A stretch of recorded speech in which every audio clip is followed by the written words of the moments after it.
pressures of the time period, the authenticity of the trial, and the rehabilitation of countries afterwards in order to prove that this House would allow just following orders to be an admissible defense in war crime trials. Now, before I even start into my case, I'm going to clear up some inconsistencies between the two sides. Now, essentially what we saw from side opposition is that they assumed that using just following orders as an admissible defense means that that person is automatically excused of their crime. Ladies and gentlemen, this is not true. An admissible defense means that they can actually use that as a main point in their defense. As with any other defense in a court or trial, you would need evidence, you would need witnesses, and you would need a strong argument. So ladies and gentlemen, we believe that what my partner said about truth being a necessary component of these trials, we need to allow soldiers, we need to allow accused war criminals to explain what was going on in their minds at that time in order to have a fair trial. We can't just eliminate any possibility of them explaining why they did that. So ladies and gentlemen, we had two POIs, and I'm going to go into clash now. We had two POIs from side opposition in side opposition's first speech. And now the first one is about Germany being a democratic country and how it doesn't apply to the resolution.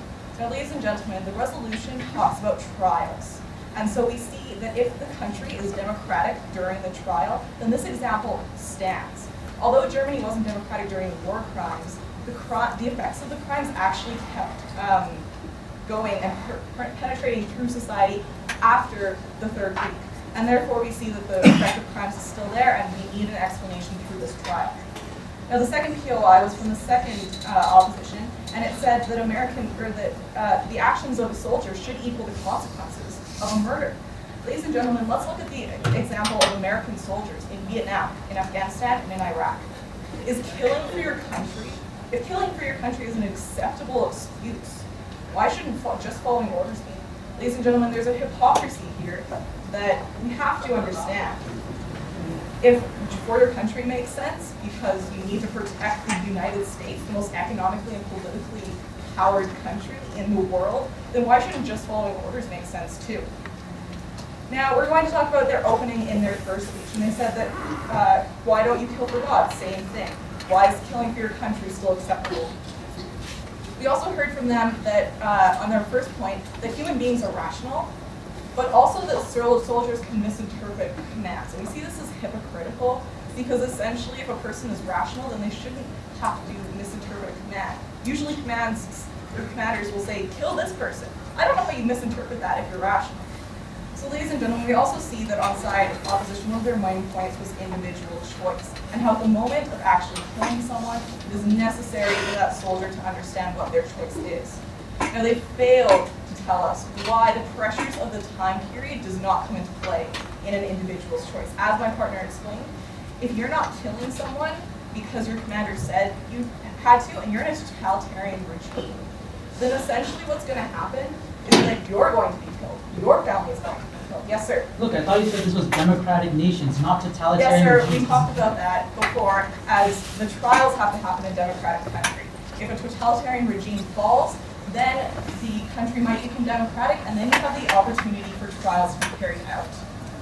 And the reason that it needs to be a democratic country is because trials need to be fair, and there aren't trials in most democratic or in most non-democratic countries. Excuse me. So, ladies and gentlemen, now that I've clashed with their opponent's main points and showed the flaws in their arguments, I'm going to move on to our constructive case, and that is simply the rehabilitation of countries after war crimes have been committed. So let's use a case study of Chile. Essentially, in 1991, the totalitarian regime of General Pinochet fell. But this is to an extent. Essentially, General Pinochet maintained military power, although he didn't maintain actual political power. And so the problem with this is that after a totalitarian regime, we see an attempt at democracy. And without fair trials, you can't have reconciliation, and you cannot have democracy.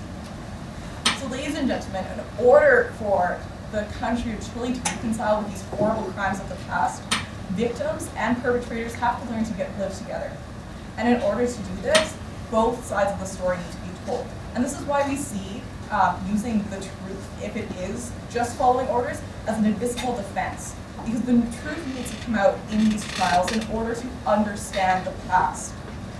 Now, we saw that in order to create stability in this country, there had to be some type of trial. And this came out in the investigating committee. And essentially what we saw is that it was a success. The investigating committee had trials where they heard from both sides of the party. They heard from the accused war criminals, and they also heard from the victims. Now we see that after rape, murder, any type of violent crime, the family and the victims of these crimes essentially have to reconcile with whatever happened to them. Their lives are destroyed. Yes, sir? Why should the perpetrator have a lessened responsibility over this war crime? They don't have a lessened responsibility, but they have the possibility to explain their thinking. I mean, why are we going to completely cut out the possibility of them saying, I just followed orders, if they actually did just follow orders? I mean, I don't see it democratic if we are essentially destroying their right to free speech and to truth, if in fact they were just following orders. So now moving on, we're going to see that essentially victims and perpetrators have to live together. And we see in order to reconcile with the past, we have to hear the stories of the accused and of the victims. And sometimes, ladies and gentlemen, the accused of war crimes can be victims. We see that sometimes they are abused, sometimes they are threatened with their life, sometimes their families' lives are threatened. And so if the victims think that this is a cold-hearted murder in the event of a war, then they also may need to hear that the accused was doing this out of protection for their family. Ladies and gentlemen, we have to see that we have to make sure that the accused people of war crimes are not dehumanized. As soon as we prevent an opportunity for them to explain their thinking, we essentially create a bias towards the victim. And we assume that the accused is guilty because they're cold-hearted. Now, ladies and gentlemen, this isn't true, and we need to hear the reasons behind killing someone. And we're just going to assume that most war crimes will be in the case of murder or genocide. Now, ladies and gentlemen, we also see that hearing from both sides of the parties is a fair trial. And a fair trial is necessary in order to understand the past. Stability requires reconciliation after a totalitarian regime. You see this in Germany, you see this in Chile, you see this in any country which has finally come out of a totalitarian regime or tyranny to a democratic process. So ladies and gentlemen, what has side proposition brought to you today in their constructive case? We brought to you 3 points: the pressures of the time period, the authenticity of the trial, and rehabilitation of countries after the fact. Ladies and gentlemen, to clear anything up, the resolution speaking about trials, and this House would be a democratic nation. The trial happens in a democratic nation. The war crime doesn't have to happen in a democratic nation. And for these reasons and the assumptions that side opposition has made, I stand proud to propose.